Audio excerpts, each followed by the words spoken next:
Hi everyone, I am Chandresh Mehta. Welcome back to my channel step up. Hindi व्याकरण की इस series में आप सभी का स्वागत है। हमने शुरू किया है शब्द विचार। इसके तहत हमने संधि, समास, उपसर्ग, प्रत्यय एवं संज्ञा शब्दों को डिस्कस कर दिया है। तो जिसने भी ये वीडियोस नहीं देखी है, विजिट माय चैनल और अच्छे से इन टॉपिक्स को कवर कर दीजिए। तो आज जो हम करने वाले हैं वो हम बात करेंगे विकारी शब्दों के अंतर्गत आने वाले सर्वनाम शब्दों को। तो चलिए शुरू करते हैं। सर्वनाम क्या है? तो वे शब्द जो संज्ञा के स्थान पर आते हैं या संज्ञा के बदले में आए उन्हें हम सर्वनाम कहते हैं। जैसे मैं, तुम, हम, वह, आप, उसका, उसकी इत्यादि। हिंदी में अगर हम बात करें तो मूल सर्वनामों की संख्या 11 है। तो चलिए सर्वनाम के भेदों की बात करें तो सर्वनाम के 6 भेद है, जिसमें कि पुरुषवाचक सर्वनाम, निजवाचक सर्वनाम, निश्चयवाचक सर्वनाम, अनिश्चयवाचक सर्वनाम, प्रश्नवाचक सर्वनाम एवं संबंधवाचक सर्वनाम आते हैं। देखिए, बाकी कुछ करे ना करे, ये स्लाइड आपके सामने बहुत ही इंपॉर्टेंट है कि इसमें कितने भेद हैं और इन भेदों के अंतर्गत जो मूल सर्वनाम है वो कौन से है। जैसे देखिए, पुरुषवाचक जो सर्वनाम है इसको भी हमने क्लासीफाई किया है इनटू 3 कैटेगरी: उत्तम पुरुष, मध्यम पुरुष एवं अन्य पुरुष में, जिसके अंतर्गत मैं, हम, तू, तुम, यह, वह, ये आपके पुरुषवाचक सर्वनाम में आते हैं। निजवाचक सर्वनाम की बात करें तो इसमें आप, निश्चयवाचक सर्वनाम की बात करें तो यह, वह, अनिश्चयवाचक सर्वनाम आपके कोई, कुछ, प्रश्नवाचक सर्वनाम में आपके क्या, कौन, या संबंधवाचक सर्वनाम में आपके जो, सो आते हैं। तो चलिए डिटेल में डिस्कस करते हैं। सबसे पहले बात करेंगे पुरुषवाचक सर्वनाम की। तो जिन शब्दों का प्रयोग बोलने वाले, सुनने वाले अथवा अन्य किसी व्यक्ति के स्थान पर किया जाता है उन्हें पुरुषवाचक सर्वनाम कहा जाता है। जैसे हम इंग्लिश में बात करते हैं ना, पर्सनल प्रोनाउन की बात करते हैं, जिसमें फर्स्ट पर्सन होता है, सेकंड पर्सन होता है, थर्ड पर्सन होता है। फर्स्ट पर्सन जो स्पीकर होता है, बोलने वाला होता है। सेकंड पर्सन जो लिसनर होता है, सुनने वाला होता है। थर्ड पर्सन जो अन्य पुरुष होता है जिसके बारे में बात कही जा रही है, तो आपके आता है अन्य पुरुष। जो लिसनर है वो आपके आता है मध्यम पुरुष, और जो स्पीकर होता है, फर्स्ट पर्सन होता है, वो आपका जो स्पीकर होता है, बोलने वाला होता है, वो आपका उत्तम पुरुष में आता है। तो अगर हम बात करें उत्तम पुरुष की बात करें, जिसमें कि अपने लिए बात हो रही है, मैं, मेरा, मुझे, हम, इन सर्वनामों का हम इस्तेमाल करते हैं उत्तम पुरुष में। मध्यम पुरुषवाचक सर्वनाम जो होते हैं उनका इस्तेमाल करते हैं जो सामने वालों के लिए, जैसे तू, तेरा, तुझे, तुम, आप का भी इस्तेमाल हम जो है मध्यम पुरुष में करते हैं। अन्य पुरुष की बात करें तो यह, वह, उसका, इन शब्दों का इस्तेमाल करते हैं किसी अन्य के लिए। नेक्स्ट हम बात करते हैं निश्चयवाचक सर्वनाम या फिर संकेतवाचक सर्वनाम। तो देखिए, इसमें क्या होता है कि हम संकेत करते हैं, किसी वस्तु या व्यक्ति की ओर संकेत करते हैं। तो वे शब्द जिससे किसी व्यक्ति या वस्तु की ओर संकेत किया जाता है उन्हें हम संकेतवाचक या निश्चयवाचक सर्वनाम कहते हैं। तो इसमें आता है आपका यह, ये, वह, वे इत्यादि। जैसे यह मेरा पेन है, वह घड़ी खराब है, वे पुस्तकें मेज़ पर है। तो इसमें देखो, यह, वह जो है आपके पास निश्चयवाचक सर्वनाम है, ये किसी वस्तु को जो है की ओर इशारा कर रहे हैं। नेक्स्ट आता है आपके पास अनिश्चयवाचक सर्वनाम। तो अनिश्चयवाचक सर्वनाम की बात करें तो यहाँ पर कोई वस्तु या जो व्यक्ति होता है वो निश्चित नहीं होता है। वे शब्द जिनसे किसी निश्चित व्यक्ति या वस्तु का बोध ना हो या इनकी ओर संकेत ना हो, तो वे सर्वनाम आपके अनिश्चयवाचक सर्वनाम कहलाते हैं। जैसे कोई, कुछ, कुछ ना कुछ। जैसे दरवाजे पर कोई खड़ा है तो इंसान का नहीं पता है कि कौन खड़ा है, तो किस ऐसे बोला जा रहा है कि दरवाजे पर कोई खड़ा है। तो ये जो कोई शब्द है ये आपका सर्वनाम शब्द है।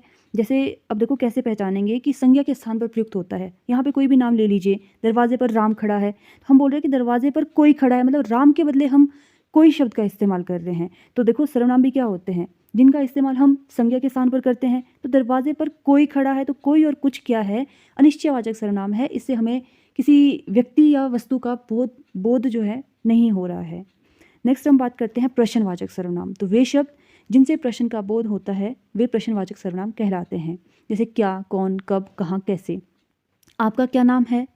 जैसे आपका नाम राम है, तो राम की जगह जो है कि आपका नाम क्या है, तो क्या शब्द का इस्तेमाल कर रहे हैं। तो यहाँ पर जो क्या है, कौन है, ये ऐसे शब्द है जो प्रश्न का बोध कर रहे हैं, इसलिए इन्हें हम प्रश्नवाचक सर्वनाम कहते हैं। नेक्स्ट है आपके पास संबंधवाचक सर्वनाम। तो जहाँ एक शब्द या वाक्य के साथ दूसरे शब्द या वाक्य का संबंध बताया जाए वे शब्द आपके संबंधवाचक सर्वनाम कहलाते हैं। जैसे जो बाहर खड़ा है वह कल भी आया था। तो देखिए, संबंध बताया जा रहा है कि जो खड़ा है, जैसे राम बाहर खड़ा है, राम कल भी आया था। तो यहाँ पर राम शब्द की पुनरावृत्ति को हटाने के लिए हमने जो और वह का इस्तेमाल किया है। कहने का मतलब है संज्ञा के स्थान पर जो और वह का जो है यूज़ किया है, इसलिए जो वह आपके संबंधवाचक सर्वनाम है। क्योंकि देखिए संबंध बता रहे हैं कि जो खड़ा है वही वही इंसान जो है कल आया था, जिसकी लाठी उसकी भैंस, तो ये जो है आपके संबंधवाचक सर्वनाम है। नेक्स्ट आता है आपके पास निजवाचक सर्वनाम। तो निजवाचक सर्वनाम में बात करते हैं कि जिस सर्वनाम का प्रयोग करता स्वयं के लिए करता है, जैसे अपने, स्वयं, खुद, अपने आप इत्यादि। जैसे मैं अपने आप चला जाऊंगा, मैं अपना खाना स्वयं बनाऊंगा, मैं स्वयं बना लूँगा।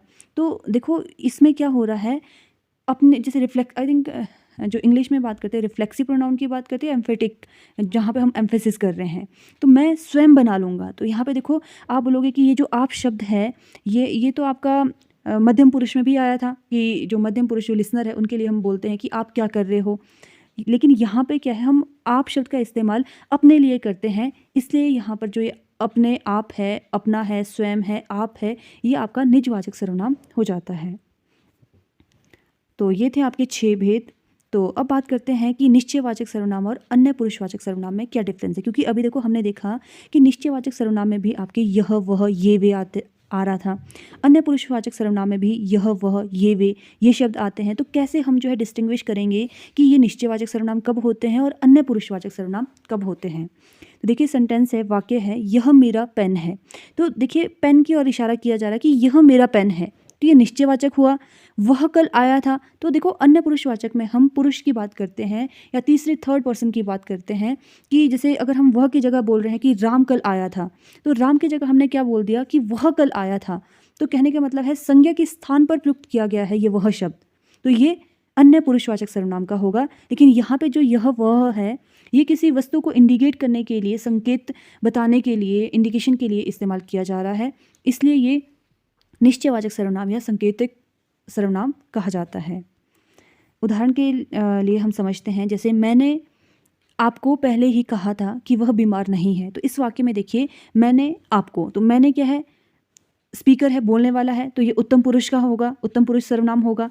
आपको मतलब जो लिसनर है मध्यम पुरुष में आएगा। पहले ही कहा था कि वह बीमार नहीं है, तो वह बीमार नहीं है कि राम बीमार नहीं है, ऐसे देख लीजिए। तो मतलब थर्ड पर्सन की बात हो रही है कि वह बीमार नहीं है। तो यहाँ पे जो ये यह है, वह है, ये निश्चयवाचक ना होकर ये जो वह है वो आपका अन्य पुरुष का आएगा। तो इस वाक्य में तो देखिए पुरुषवाचक सर्वनाम के तीनों जो पोर्शन है, उत्तम पुरुष, मध्यम पुरुष और अन्य पुरुष, वो सभी इसमें इंक्लूडेड है। वह स्कूल जाता है, तो यहाँ पे जो ये वह है ये अन्य पुरुषवाचक सर्वनाम है, क्योंकि तीसरे की बात हो रही है और पुरुष की बात हो रही है। तो वह स्कूल जाता है अन्य पुरुष का एग्जाम्पल है। मैं फिल्म देखने जा रही हूँ, तो मैं जो है आपका, अपने जो स्पीकर है वो बात कर रहा है, अपने लिए बात हो रही है, तो ये आपका पुरुषवाचक सर्वनाम हो जाएगा। और पुरुषवाचक सर्वनाम में भी उत्तम पुरुष का ये एग्जाम्पल है। नेक्स्ट है, तू मेरी सांसों में बसता है या तुम मेरी सांसों में बसते हो, तो लिसनर के लिए कहा जा रहा है, तो ये भी पुरुषवाचक सर्वनाम के अंतर्गत मध्यम पुरुष का एग्जाम्पल है। नेक्स्ट है, यह अभी नहीं बताएगा, तो थर्ड पर्सन की ही बात हो रही है कि यह अभी नहीं बताएगा, तो यहाँ ये जो है पुरुषवाचक सर्वनाम का एग्जाम्पल है और पुरुषवाचक सर्वनाम के अंतर्गत भी अन्य पुरुष का उदाहरण है। जैसे हम सब जा रहे हैं, तो हम सब में देखिए हम सब मतलब मैं, हम दो, हम सब, अहम, आवाम, वयम, अगर हम संस्कृत में भी बात करें तो ये उत्तम पुरुष की ही बात कर रहे हैं। तो अपने लिए बात हो रही है कि हम सब जा रहे हैं, तो ये पुरुषवाचक सर्वनाम के अंतर्गत आपका जो उत्तम पुरुष है उसका उदाहरण है। नेक्स्ट देखिए, ये बहुत इंपॉर्टेंट है, जैसे पानी स्वतः ही बह जाएगा, तो इस वाक्य में स्वतः जो इस्तेमाल किया जा रहा है कि पानी अपने आप ही बह जाएगा, तो ये निजवाचक सर्वनाम का उदाहरण है। आप चला जाऊंगा, निजवाचक सर्वनाम। नेक्स्ट देखिए, जैसे यह राधा है, तो इस वाक्य में राधा की ओर इंडिकेट किया जा रहा है कि यह राधा है, तो ये जो सर्वनाम है यह अन्य पुरुष ना होकर ये आपका निश्चयवाचक सर्वनाम है। वह पुस्तक है, यहाँ पे इंडिकेशन हो रही है, तो ये भी आपका निश्चयवाचक सर्वनाम का उदाहरण है। नेक्स्ट है देखिए, कुछ काम कर लो, कुछ दे दो, आपके घर पर कोई आया है, तो कोई, कुछ, इससे किसी वस्तु की ओर इंडिकेट नहीं किया जा रहा है, कोई निश्चित वस्तु की ओर नहीं किया जा रहा है, इसलिए ये जो सर्वनाम है ये आपके अनिश्चयवाचक सर्वनाम है। दरवाजे पर कोई खड़ा है, दही में कुछ पड़ा है, सड़क पर कई लोग बात कर रहे हैं, तो ये सारे जो उदाहरण है ये आपके अनिश्चयवाचक सर्वनाम के हो जाएंगे। देखो तो ज़रा कौन आया है, तो जैसे ये कौन शब्द है, क्या शब्द है, प्रश्न का बोध कर रहे हैं, इसलिए यह वाक्य प्रश्नवाचक सर्वनाम के अंतर्गत आएंगे। नेक्स्ट है, जो परिश्रम करेगा सो सफल होगा। वे सोहन के दादाजी है, देखो इसमें भी क्या है, रिलेशन की बात हो रही है कि वे सोहन के दादाजी है। और देखिए जहाँ पर यह वह ये शब्द दो संज्ञा के साथ प्रयुक्त हो रहे हैं, तो वहाँ पर जो ये यह वह है वो आपका संबंध या फिर संबंधवाचक सर्वनाम के अंतर्गत आते हैं। इससे पहले तो हमने बात की कि यह वह कहाँ आ रहा था, एक तो आपका अन्य पुरुष में आ रहा था, एक आपका निश्चयवाचक सर्वनाम के अंतर्गत भी आ रहा था। लेकिन यहाँ इस वाक्य में जो यह वह है संबंधवाचक सर्वनाम के अंतर्गत भी आते हैं, लेकिन कंडीशन ये है कि यदि दो संज्ञा वहाँ पर है, जैसे वह सोहन की कार है, तो सोहन और जैसे यहाँ तो चलो सोहन के दादाजी है, सोहन और दादा क्या है, संज्ञा है, और दो संज्ञा के साथ यह और वह इस्तेमाल हो रहा है, तो इस केस में भी यह वह आपका संबंधवाचक सर्वनाम कहलाएंगे। यह कार मीरा की है, तो देखिए कार भी संज्ञा है, मीरा भी संज्ञा है, तो दो संज्ञा से पहले आपका यह शब्द इस्तेमाल हुआ है, तो यहाँ पर जो ये यह शब्द है ये आपका ना अन्य पुरुष है ना निश्चयवाचक सर्वनाम है, यहाँ पर जो ये यह है ये आपका संबंधवाचक सर्वनाम हो जाएगा। तो देखिए ये यहाँ पे मेंशन भी किया है कि यह वह जब दो संज्ञा के साथ हो तो संबंधवाचक सर्वनाम होंगे, यह वह यदि संज्ञा के स्थान पर प्रयुक्त होंगे तो पुरुषवाचक सर्वनाम है, यदि यह वह एक संज्ञा के स्थान पर प्रयुक्त हो और इंडिकेशन के लिए इस्तेमाल किया गया है तो वो निश्चयवाचक सर्वनाम के उदाहरण होंगे। तो इस तरह से सर्वनाम का टॉपिक कंप्लीट होता है। तो I hope this topic is clear to all of you. तो अगर डाउट हो तो प्लीज़ कमेंट सेक्शन में ज़रूर कमेंट कीजिए। अगर आपको ये वीडियो यूज़फुल लगी हो तो प्लीज़ वीडियो को लाइक कीजिए, शेयर कीजिए, चैनल को सब्सक्राइब कीजिए। Thanks for watching step up, stay connected.